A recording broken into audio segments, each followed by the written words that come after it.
என்னை பொறுத்தவரை வைகோ ஐயா நல்லா இருக்கணும், 150 வருஷம் வாழணும். அவர் கண் முன்னால் 2026 நாங்கள் திமுகவை இங்கிருந்து அகற்றி காட்டுகின்றோம். அதை வைகோ ஐயா பார்க்கத்தான் போகிறார்.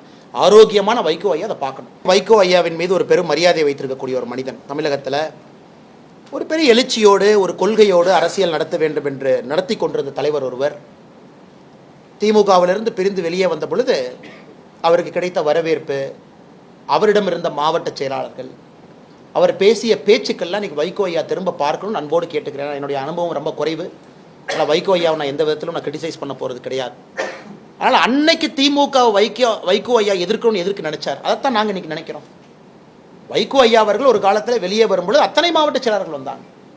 பெரிய நெடும் பயணம் தமிழகத்தில் எடுத்திருக்கிறாங்க. திமுகவை அவர் திட்டியதெல்லாம் ஒரு வீடியோ போட்டோம்னா இலங்கை தமிழர் இஷ்யூலிருந்து திமுகவினுடைய நடவடிக்கை தமிழகத்தில் வைகோ ஐயா மாதிரி யாரும் திட்டிருக்க முடியாது.